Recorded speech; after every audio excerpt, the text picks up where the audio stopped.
大家好，我係 Holly。因為近核心商業區啦，同埋有靚校網，所以灣仔樓盤咧不嬲都有佢嘅捧場客㗎。咁今集啦，我哋就嚟到睇一個現樓嘅新盤，就係由盈信控股發展嘅 Onewood Road。項目近乎清一色都係兩房單位。咁我哋除咗會講下同其他新盤嘅開則有咩唔同之外，亦都會睇睇附近啲樓盤做緊咩價錢。因為 Onewood Road 喺星期一會推出12伙招標，咁大家覺得呢一度值幾多錢，亦都可以留言講下睇法，有機會獲得咖啡禮券。咁另外啦，都提提大家記得 subscribe 28 House 嘅 YouTube channel， 同埋撳埋隔離個鐘仔啦。發展得越成熟嘅地區，就越少有新盤供應。灣仔近年推出嘅新盤，大部分都係舊樓重建得嚟 ，Onewood Road 就係其中一個啦。座落活道1號，前身係一棟8層高嘅商住大廈。盈信控股喺2011年先用大概2億4千萬收購超過84%嘅業權，咁其後喺2018年透過強拍統一業權作價大概4億8千萬。發展商曾經透露總投資額大概10億，咁即係每尺成本價大概23,800蚊。盈信控股本身係建築商嚟㗎，以往都接唔少政府公務項目嚟做，咁之後轉型做發展商，喺2016年推出第一個住宅項目 Parkland Peak。咁今次推售嘅 Onewood Road 係單棟式嘅物業，已經係現樓，一共有42伙。地下有2個鋪位，分別係食肆同埋商鋪，會用價高者得嘅形式出售。咁最低同最高嘅兩層係複式單位，亦都係樓盤唯一4伙嘅3房單位。咁至於會所就喺頂樓複式對落嘅27樓，而標準樓層嘅所有單位都係2房戶型。會所面積唔大，有多用途室同健身房。咁發展商之前曾經講過，物業會由來方管理，每個月嘅管理費大概係2000零蚊，每尺唔超過6蚊。項目冇車位，不過可以行到過去灣仔站，大概7到8分鐘嘅步程。Onewood Road 唔多單位，發展商都比較惜售，只係推出其中12伙招標，全部都係460尺嘅2房。事實上，同區近年推出嘅新盤而家得返少量貨尾，其中 8 Star Street 最後2伙複式單位喺5月6號推出招標，而一家剩低嘅大概21個單位近期都未有部署。咁如果睇返幾年前嘅定價，亦都唔符合近期市況。所以我哋就轉睇下呢啲樓盤近期嘅二手成交。一家最近一宗喺今年2月錄得，係一個300幾尺嘅開放式單位，作價800萬，維翻每一尺25,300幾蚊。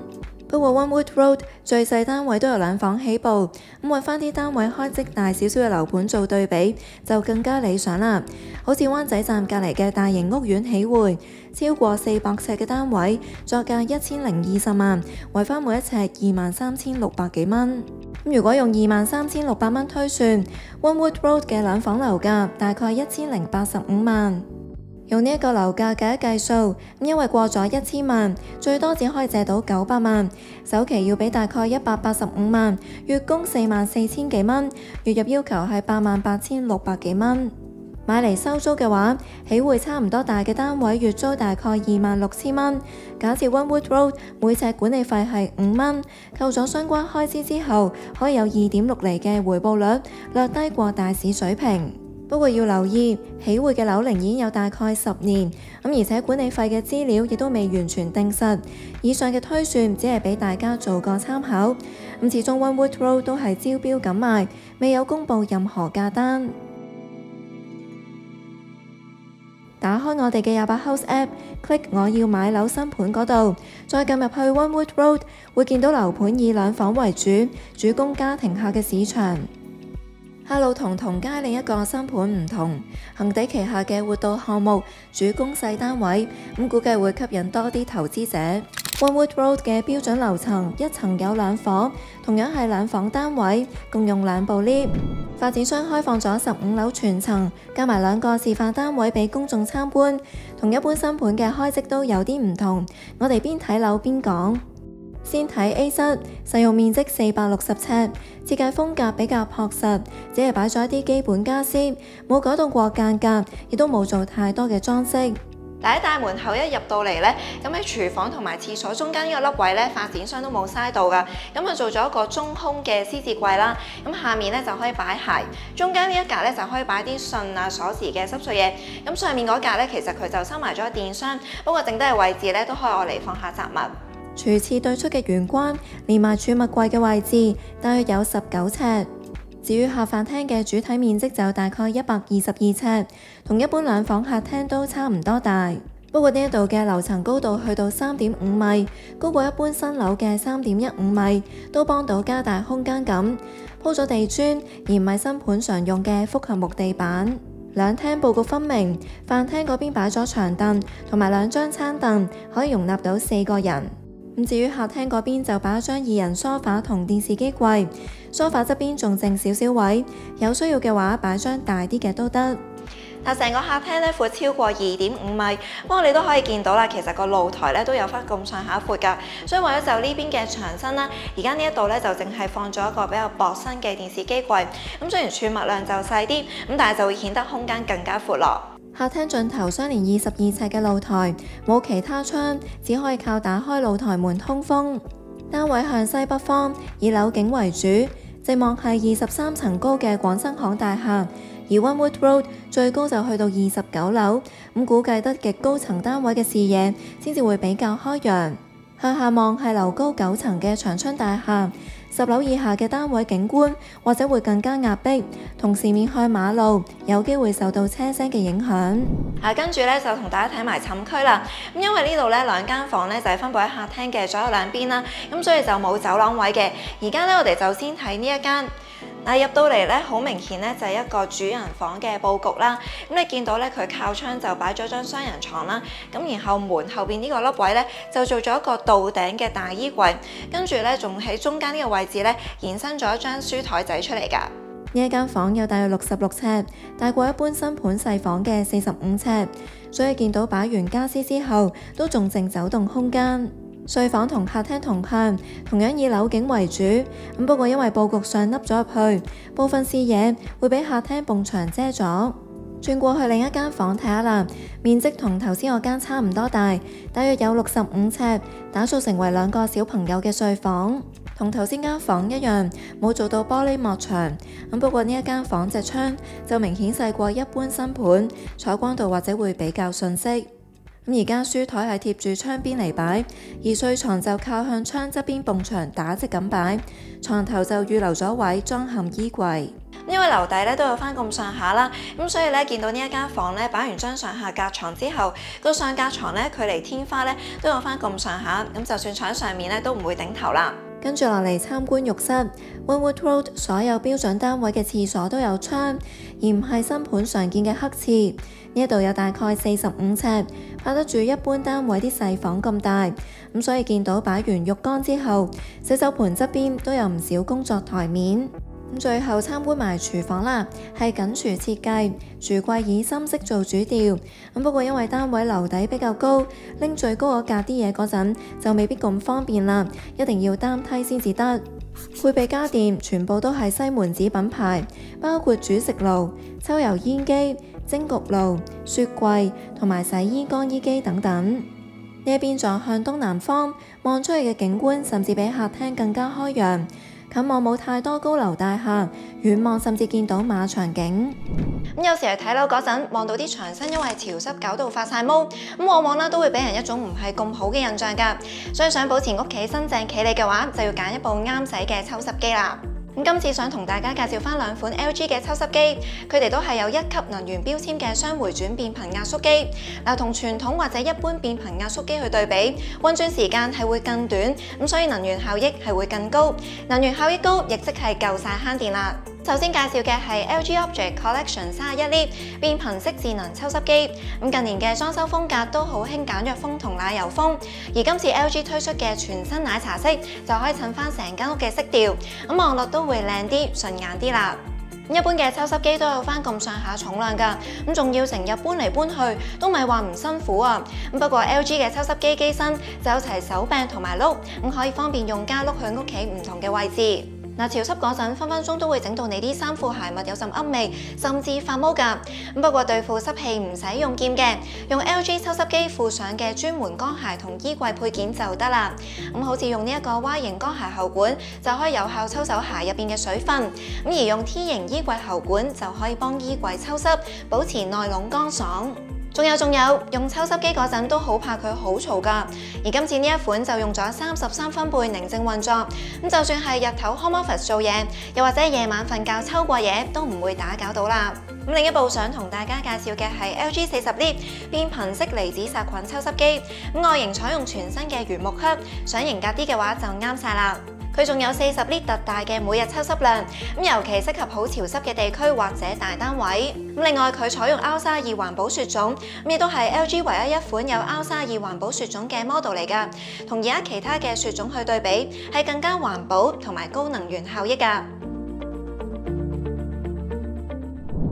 跟住落嚟就睇埋 B 室，一樣係460尺，只不過開則就好似 A 室嘅倒影咁樣，所以我哋都唔會再講每個位置有幾大㗎啦。主要睇睇家私組合方面仲有啲咩可能性。不過交樓標準就唔包而家見到嘅家私，所以都只係俾大家做個參考。客廳嗰邊嘅佈置同 A 室差唔多，反而飯廳嗰邊就有啲唔同。飯廳呢度嘅家私佈置咧，同平時見到嘅都有啲唔同啊。用咗一個梳化啦，配搭餐凳咁樣嘅組合。相比一般嘅4人餐台咧，呢度就可以坐到多啲人啦。改擺咗張梳化之後，就會犧牲飯台嘅大細啦。或者只可以好似呢一度咁擺張小圓台。因為所有單位都面向西北方，所以露台望出去嘅景觀同樣以樓景為主。入嚟睡房睇睇啦，今次就唔係用一個有小朋友嘅家庭作為設計對象，估計設計師假設住戶係一對情侶，所以呢間房就冇擺到睡床，不過門後邊都做咗個衣櫃，提供多一個擺衫嘅地方。因為呢間房隻窗咧就比較大啦，採光度亦都比較好，設計師咧就打造成為書房。見到咧做咗啲書櫃之餘咧，呢邊嘅書台咧都夠2個人喺度做嘢㗎。至於採光度比較遜色嘅睡房，先至係瞓覺嘅地方。但一直擺完張床之後，設計師都用盡剩低嘅空間做咗個床頭櫃。另外呢一間房咧就做翻睡房嘅設計啦。見到咧床尾嘅位置咧都嵌入咗一個幾深嘅衣櫃嘅。打開咧俾大家睇睇啦。都可以放到唔少嘅衣物啦。不過咧，如果係要拎到最高嗰格嗰啲嘢嘅時候咧，就可能要擔梯先至得啦。轉過去睇下浴室啦，廚廁都係交樓標準，所以呢度嘅設計就比較值得參考啦。相比平時睇到嘅新盤廁所咧，呢個廁所嘅深度咧就比較深一啲啊。見到咧上面除咗做到2個鏡櫃之外啦，下面咧都有唔少儲物空間㗎。至於廚房，一樣有曲尺型嘅工作台面，同埋嵌入咗一系列嘅家電。最大分別就係個景啦，明顯冇 A 室廚房咁開揚，俾左右兩邊嘅牆身收窄咗視野，望唔到馬場景。睇完呢2個示範單位，我自己就覺得設計方面的確冇好似一般新盤咁華麗，不過就展示咗內籠嘅實用性。我哋根據平面圖上面標示嘅尺寸，計咗一次地氈面積，亦即係室內真正可以用到嘅地面面積，唔計牆身、露台等等，有大概367尺。去到樓書標示嘅實用面積80%，對比普遍新盤一般得7成幾嚟講，都算係高。Wynwood Road 嘅左右兩邊分別係康樂商業大廈同埋活道樓，現場所見樓貼樓咁樣都幾密集下㗎，所以所有標準單位都冇向呢兩邊開窗。雖然避得過面壁，但係就避唔過樓望樓嘅命運。喺現樓示範單位見到廳房隻窗向西北方，以附近樓景同街景為主。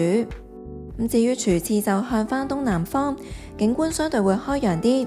中層開始，部分單位甚至可以遠望到馬場景。Wynwood Road 雖然唔係灣仔最繁華嘅軒尼詩道，但係樓盤所在嘅活道附近都有啲餐廳或者賣日用品嘅鋪頭，其中集成中心入邊就有超級市場，而行前啲嘅黑街亦都有巴士站，有路線去九龍區。所以就算唔行過去港鐵站，樓盤5分鐘步程之內都有其他公共交通工具可以揀。再行過去莊士敦道嗰邊就有電車，可以去港島其他地區。附近嘅利東街會有多啲鋪頭同埋餐廳選擇，不過消費水平就會高啲啦。灣仔區購物交通便利，除咗可以吸引到喺金鐘、中環嘅返工一族之外，對家庭客都有一定嘅吸引力。小學屬於12校網，有唔少一條龍學校，好似聖若瑟小學、嘉諾撒聖方濟各學校等等。中學校網就有唔少傳統名校，好似華仁書院、聖公會鄧肇堅中學等等。至於康樂設施方面，樓盤附近有摩利神山泳池、遊樂場等等，可以補足返項目會所設施唔多呢一點。總結嚟講，Wynwood Road 嘅先天條件唔差，配套齊全，校網唔錯，單位嘅開則都算實用。不過就輸景觀同埋周邊環境，除咗樓下車聲之外，同一條街嘅恆地新盤起樓嗰陣產生嘅噪音同沙塵，都會對住戶構成影響。大家對於今集嘅新盤有咩睇法，都記得留言講下，有機會獲得咖啡禮券㗎。最後啦，如果你都中意呢條片嘅話，記得俾我 like 支持下我哋啦。想知道多啲 Wynwood Road 嘅資訊，可以 scan 而家畫面見到嘅 QR code，又或者 click 入去 description box 嘅連結。